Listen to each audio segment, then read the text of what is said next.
But tunnels aren't the only construction feats being undertaken by the railway's engineers.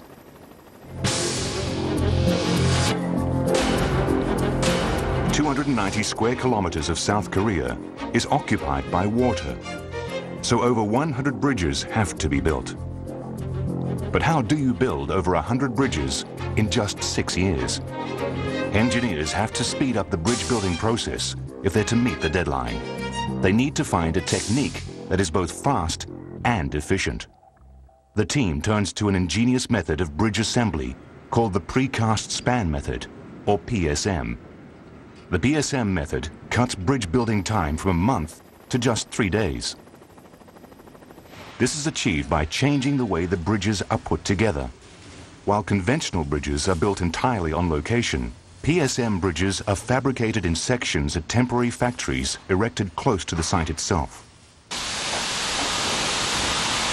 With several sections being built at once, this significantly reduces construction time.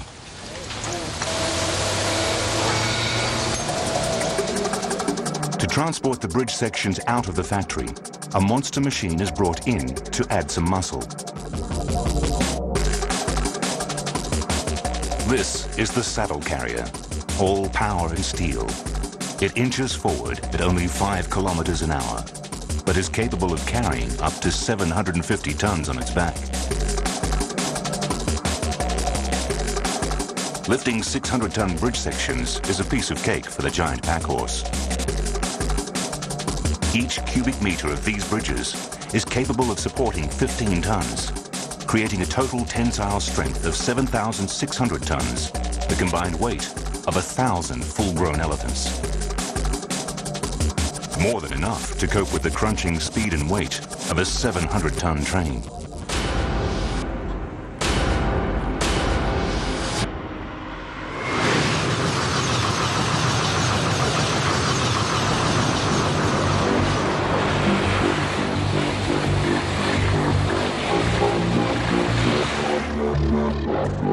With tunnel and bridge construction well underway, the high-speed railway slowly starts to take shape across South Korea's landscape.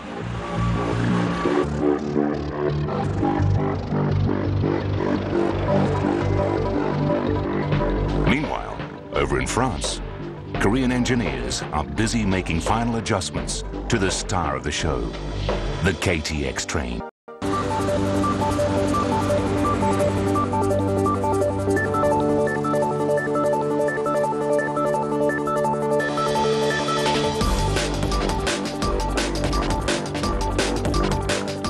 Today, 12 KTX models arrive in South Korea from France.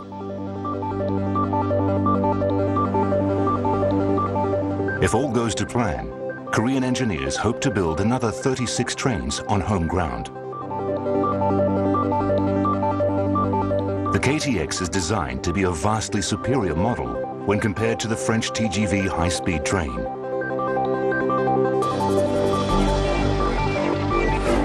It now dwarfs its Gaelic predecessor by a staggering 300-odd tons, with almost twice the passenger capacity.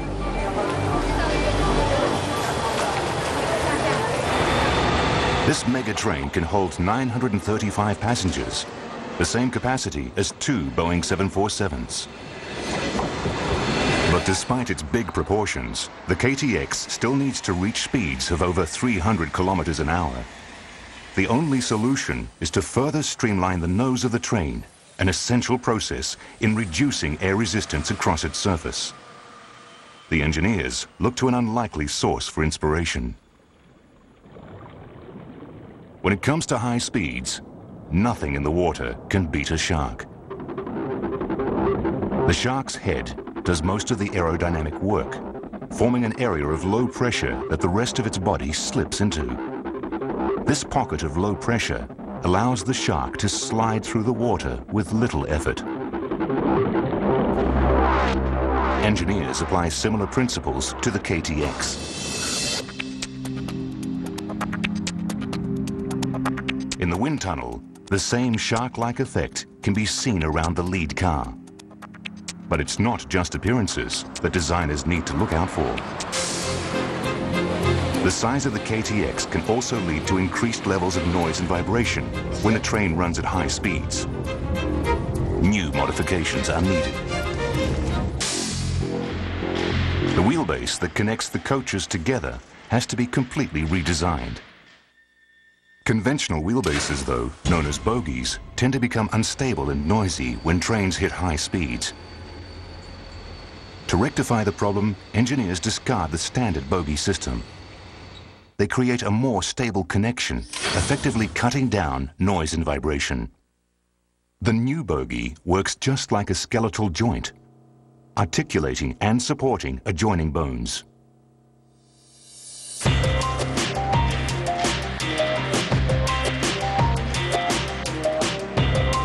The KTX, now bigger, stronger, and quieter, is ready to face its next challenge.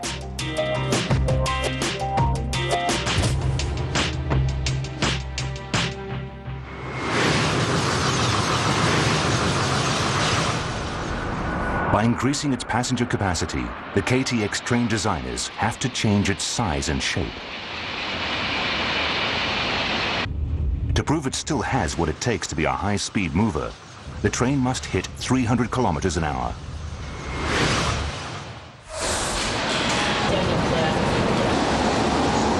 To achieve this, engineers inject more power into the KTX by fitting a massive 18,000 horsepower engine, enough muscle to steer an aircraft carrier. Then, to make sure this speedy behemoth never runs out of energy, 25,000 volts pass into the train via a continuous feed along the entire length of the railway. Now, all that needs to be done is to put it through its paces. It's a freezing winter morning on the day of the train's trial run. Not ideal conditions, but surely a good test of its ability to survive South Korea's coldest winters. Although the journey starts smoothly, things start to change as the train approaches its top speed.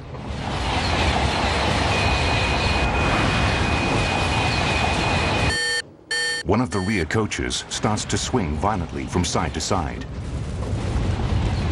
halting the test run immediately. The French and Korean people were very shocked. They didn't know how to interpret this phenomenon. They were very surprised, as this was the first time it happened in the world. A thorough investigation is launched, and before long, the source of the problem is unearthed. South Korea's freezing temperatures caused ice to form in the rails, and with a track so slippery, the KTX cannot get a proper grip. This makes train carriages swing dangerously as it reaches maximum speed. In the workshop, engineers undertake a full examination of the train's undercarriage, searching for any visible faults or weaknesses. It soon becomes clear that the problem lies in the wheels of the passenger coaches. While older TGV trains carry 14 coaches, the KTX has 20. A longer train means more instability, especially on icy tracks.